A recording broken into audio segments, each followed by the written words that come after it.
C'est une grande question. C'est une question que nous continuons de poser. L'entente de financement du gouvernement fédéral, qui prévoit le transfert de fonds aux écoles des Premières Nations, disait autrefois que les écoles recevant des fonds devaient en retour offrir une éducation comparable à celle offerte dans le système provincial. In response for us giving these funds to the school should offer an education comparable to that provided in a provincial system. Le gouvernement a quelque peu changé la formulation pour dire que les programmes offerts dans une école des Premières Nations doivent permettre aux élèves de passer de cette école au système provincial sans être pénalisés. Really, it means the same thing. En réalité, cela veut dire la même chose. Notre personnel enseignant, nos administrations scolaires et les chefs de conseil se demandent pourquoi le gouvernement, s'il cherche une forme de comparabilité ou d'équité, ne fournit-il pas aux écoles des Premières Nations autant de fonds que ceux que reçoivent les écoles qui relèvent des systèmes provinciaux? Vous posez donc une question à laquelle la réponse se fait toujours attendre. On peut traiter les données de bien des manières.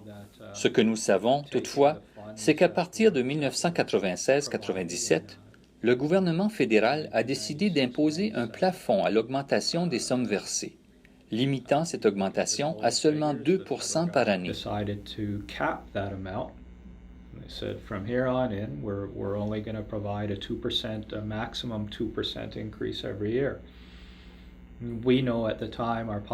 Nous savions à ce moment-là que notre population augmentait, de même que le coût des salaires du personnel enseignant, des livres et du matériel scolaire en général.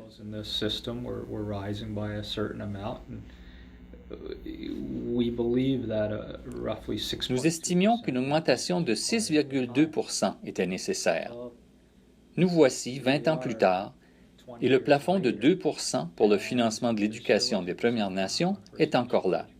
La hausse de 6,2 % ne s'est jamais matérialisée. L'éducation des Premières Nations accuse, selon nous, un retard chiffré à plus de 2 milliards de dollars.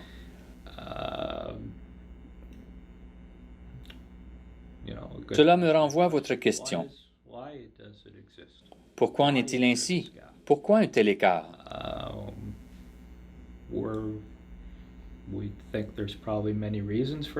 Il existe probablement plusieurs raisons à cela.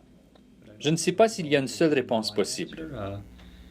Il ne faut pas oublier que l'éducation des Premières Nations n'est pas la seule chose à laquelle un plafond a été imposé en 1996-97.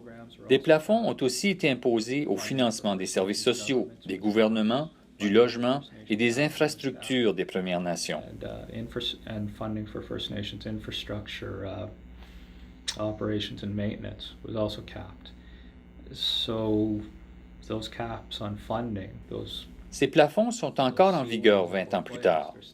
Nous sommes en présence d'une crise du financement qui touche les gouvernements des Premières Nations et qui a un effet dévastateur sur l'éducation. That really has a drastic effect on education.